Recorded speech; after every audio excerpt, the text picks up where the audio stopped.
Okay, this is what I have been waiting for since we started this show. Kid you not, my personal favorite musician, full stop, but Southern musician in particular, Brother Jimmy Hall. And I'm so glad to have you on Studio 41 with us today, man. Well, it's my honor, and gosh, you came to my town, so it made it so much easier. I know, we're in Nashville in the lovely Gibson showroom. Yeah. So what's going to happen is you created a version, I'll run with the guitars. or maybe we should do it the other way around. Since I can't see where I'm going, maybe we should do it the other way around. I'll go out on the street and play a little harp and sing and put my hat buskin', down. Man, buskin'.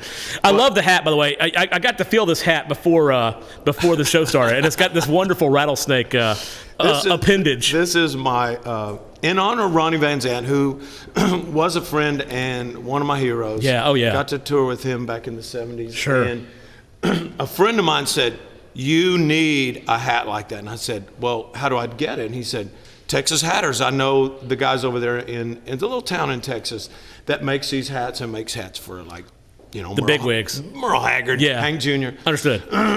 They took my size. They had to take my size twice. I don't know why. Maybe I had the big head that day. I'm wondering about that. My wife has accused me of that before as well. Okay. Yeah, she says she has to butter my head sometimes to get to the door.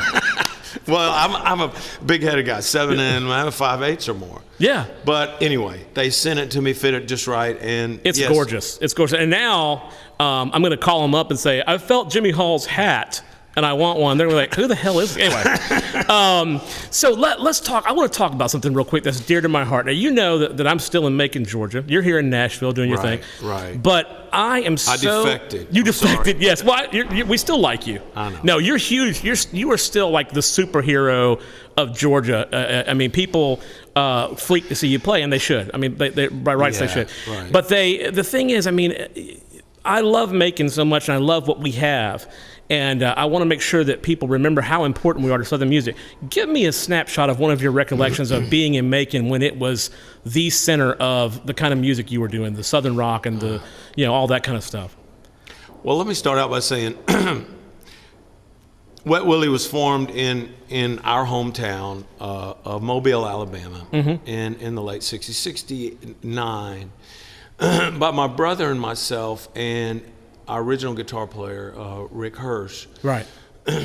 And we had been around that circuit, played every honky-tonk, every high school reunion, any place you could go play and make money. And we wanted to get more serious with our music. We were writing, and we knew that we weren't going to be able to achieve our goals right. by staying there. So we kind of took out a map, or, really kind of visualized, where do you think we would end up? Where should we set our sights on? In as far as music capitals, we looked at Muscle Shoals. That was in Alabama. Sure. We looked at Miami. We looked at New Orleans. We looked at Memphis and all that. In the midst of all that, here we are with this album of the Allman Brothers, the first one. Oh, yeah. And it's all we listened to, and that's all it was just like, we're obsessed with it. Sure. And it was so dead on musically and the sound, everything. And we're going, what do these guys record? What's going on with this and this label? Yeah. And so we did a little investigation, and it turns out Rick Hirsch knew a fraternity brother, or through this connection, somebody in that Capricorn stable, somebody in the studio, and got connected and called them and said, what's going on? We have a great group here. How do we get a foot in the door and audition? Yeah. We didn't have any good demo tapes or anything. And then he said, well, they like to do live auditions. So we set up a live audition and just like packed up our van and our trailer. I don't know how you feel. July. Yeah. Oh my gosh. Of 1970. Well, it just so happens second Atlanta Pop Festival in Byron was going on that weekend. Yes. So our experience of Macon in that area, the very first experience was going to Macon and going to Byron. Yeah. And going, oh my God, this is cool. Look what's going on in Macon, Georgia. And now, was that the one where, didn't Lena Horne perform at that at one point? All I know is the Allman Brothers did perform, and Jimi Hendrix, and just Grand Funk Railroad, just everybody you can think of that was doing, people that played at Woodstock, they came, it was like the same acts. Yeah.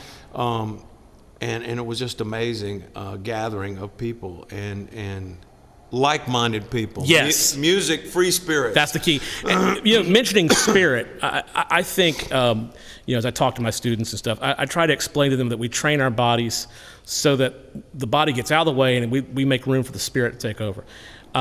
That's what I love so much about Wet Willie. Shout Bama Lama. Keep on smiling. Some of these tunes, I have to admit, I'm a closet Baby Fat fan. It's not really my wife is like, that's a disgusting song. I was like, yes, but it's so good. It's about bacon. Yeah, it's about. Well, she's a midwife. She's kind of figured it out. Anyway, I love. We need our people. I know, yeah, I just do you think that? I mean, was it some sort of, gestalt or something? Was there some sort of crazy energy going on in Macon at the time that just drew all these people together? I mean, what did that? Because everybody had that spirit, like you say. I mean, you guys had that spirit, that soul.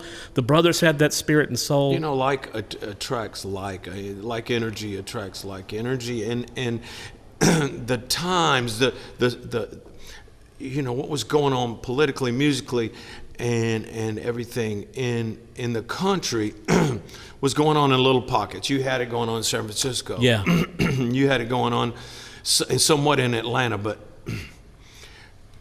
there was just so much good music going on, so much inspirational music, and I felt like for us, it was just the right time. Yeah. Yeah. My brother and I, we quit college just so we could go do this. Yeah. We just we got to go now or never. Understood. And when we went now, it was like boom. Yeah. It was like jumping on a train. Mm-hmm. When that car was going by slow enough.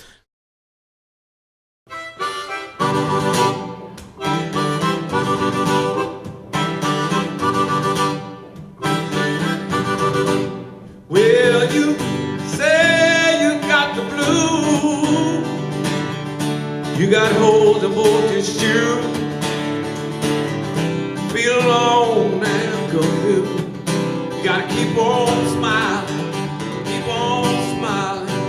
say you're about to go insane. Somebody's playing games with your mind. It seems like you're to blame. Keep on smiling, keep on smiling, keep on smiling through the rain, laughing at the pain, flowing with the changes until the sun comes out again. Keep on smiling through the rain, laughing at the pain.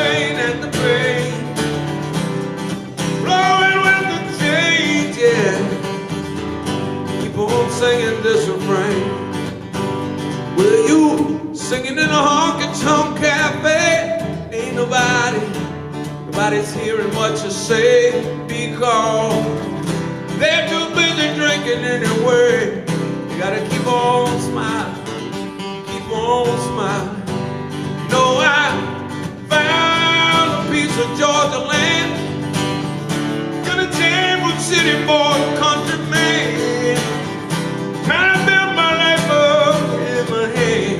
Keep on smiling, baby. Keep on smiling. Come on, y'all.